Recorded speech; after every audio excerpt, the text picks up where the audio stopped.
Hey, you crazy cats! Welcome to Leaving Crazy Town, where we navigate the roller coaster of relationships, mental health, and personal transformation with humor as our trusty seatbelt. Hi, I'm Sarah, and with my buddy Finn, we're here to share our real stories, expert insights, practical tips to help you break free from codependency, reclaim your life, and find freedom. So whether you're wrestling with boundary issues, craving connections that won't ghost you, or just here for a front row seat to the wild ride of self-discovery, you've come to the right place. So buckle up, we're leaving Crazy Town. Hey, welcome to Leaving Crazy Town with Finn and Sarah. We're going to talk about what today, Sarah? We're going to talk about people pleasing. Is anyone pleased? No, nobody's pleased. And I know people are going to go, what? Because a lot of us are people pleasers. We think we're being helpful, and we think we're being helpful by either doing something for someone or not telling the truth, or, we get invited to Indian food, say, for example, and I'll say, sure, I'll go to Indian food because everyone wants to go. Newsflash, she hates Indian food. I don't like Indian food. All right, I've learned these lessons over time. What happens when you say yes to the Indian food and you go and you're at the restaurant? Now what happens? All right, now what happens, this did happen with my sibling, okay? Because I rationalized, I said, there has to be something I could possibly eat because I know they really like Indian food. But then I got there and literally I couldn't find it. What a surprise. It was all Indian food on the menu, wasn't it? I think I ate some bread. Okay, but the point is... How did they feel? I'm not pleased because now I can't find anything. And now they're looking at me like I'm crazy because I said, sure, let's go for Indian food when I don't like it. And now their co-crazy gets activated because you're not eating. Yes. It's a shit show. So people pleasing does not work. That's one quick example. Another example for me is if I say I want type A whatever, and someone in my life says, oh, but type A plus with the super deluxe is exactly what Finn needs, and they get me that. So they don't get what I've asked for. They go over the top, and now I'm like, that doesn't work for me. So I'm not happy, they're not happy because I'm not enjoying what I got. But I want everyone in my life to know if I want or need something, I'll be pretty specific and I'll ask for it. Otherwise, no.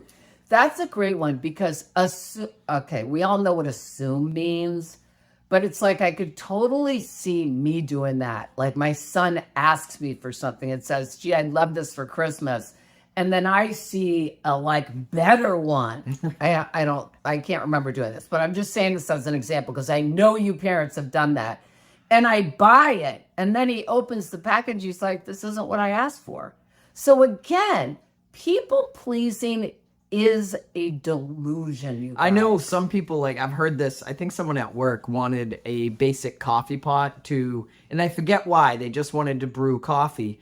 And their family member bought them this deluxe cappuccino maker and everything. And they're like, that's not what I wanted. There was a particular reason they were asking for what they wanted. And, we think it's going to be bigger and better. They're going to, whatever, we're going to find this better thing. And I don't know. There's something about just trusting. And the dinner thing and the food stuff, I was telling Sarah before we started that when I want, I'm on a food plan, so it's a lot easier for me to just bring my own food, but somebody may insist on cooking, and then they're interrogating me about what I can and can't eat, and then they're acting like it's a pain in the neck, and I'm like, why are they doing this? They, for some reason, think they're pleasing me by making my special meal, but then I'm being tortured for it. Yeah. And I don't know if that ever happens to you, anyone, where you ask someone something, they say yes, they don't want to say yes, but they say yes, and then the whole time you're at the event, say the theater, they're complaining because they don't actually like the theater. Yes. So they think they're helping you and they're pleasing you, but really they're making the experience miserable for you because they're not happy either. You guys are going to put so many examples in the comments. Just think about this. Think about times you've said yes to things, thinking that it's helping the other person or making the other person happy if you say, oh, they really want to go, I'll go even though I hate it. It doesn't make anyone happy, and it also affects the relationship in a negative way. That's what it's being dishonest. Now, don't get us wrong. There are situations, especially in relationships, Yes. where you Of course. compromise and you make Compromise. decisions. That's different. But for me, it's a matter of like with my wife, I used to say, you know what, I'm not really interested in that. Is it important for you for me to go? Yes. And therefore, I'm not pretending I like it. Yes. I'm going to be there for her. Yes. As opposed to this under the guise that I'm going to enjoy it as well. And that compromise isn't a big deal. It becomes a problem when it's what you don't want to do.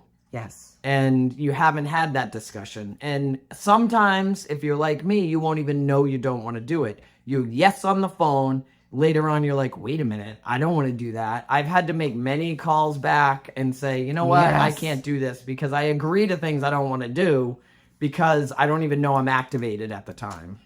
I want you guys to know too, think about this.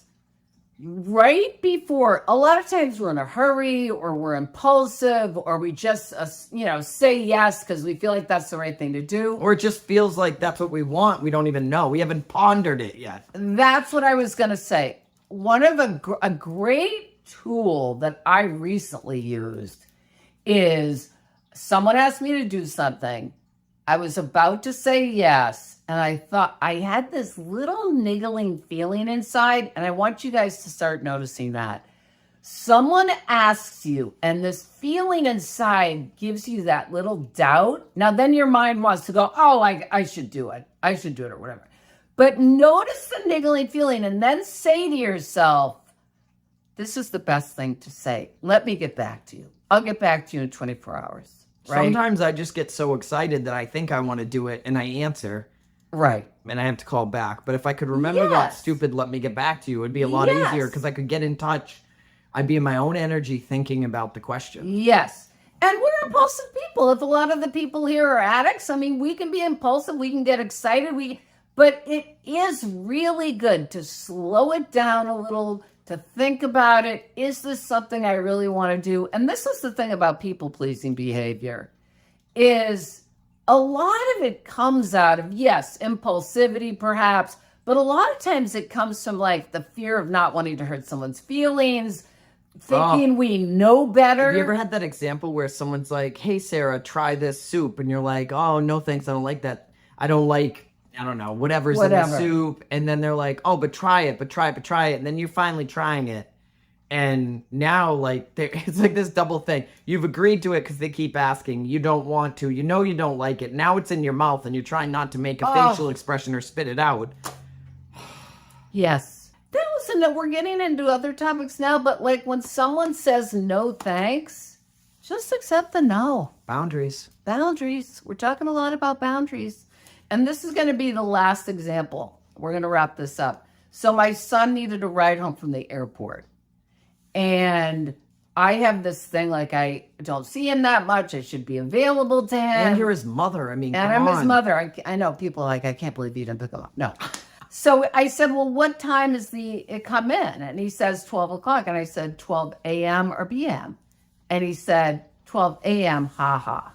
Now, part of me was like, oh, I really should. It would make him happy. We'd get to chat about his trip, blah, blah, blah. I was seeing a problem with this because Sarah goes to bed at 5:30. Not quite. So what I said is I'd get back to him. Then what I did is I offered him other options. I said I'd get him an Uber, I'd get him another. And the fact is, this is the thing also with people-pleasing behavior.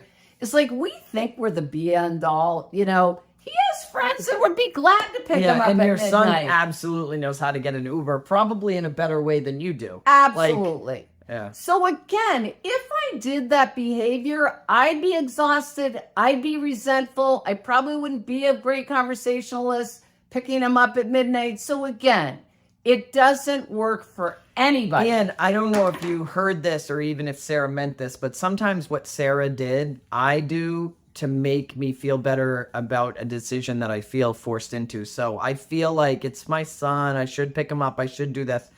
So instead of feeling or being conscious that I'm violating what I really want to do, I start to say, well, we'll have a nice conversation. Right. It'll be a good Rationalize. time together. So you start making these rationalizations. In reality, when Sarah sat with it, she's like, am I really going to be having an open, loving conversation at midnight? Right. Like, maybe Right. not. Right. So I'll use those tools to convince me that it's something I really want to do, instead of accepting, like, no, this isn't something I want to do. So people, think about where in the last week have you done people-pleasing behavior out of some fear? Put it in the chat. Let us know. This is a big one. It's hard. But again, people-pleasing doesn't really please anyone. And I bet there are a lot of people who may like tell us, when did you people please and it blew up in your face? Yes. Because it's happened to me, and it's also been the reverse, like, ugh. Yes, it's really not being true to yourself. It's actually being dishonest, which is huge. So we're leaving Crazy Town. No people pleasing. We're out of here. We're out of here. Thanks for listening to Leaving Crazy Town. We hope today's episode offered you valuable insights and tools to help navigate your relationships. If you found our discussion helpful, please rate, review, and subscribe to our podcast. And share it with a friend. Misery loves company, right? Stay connected with us on social media and visit our website for additional resources and updates on future episodes. Until next time, remember that breaking free from codependency is a journey, and we're here to help you every step of the way. And hey, if all else fails, at least you'll have a few laughs. So buckle up. We're leaving Crazy Town.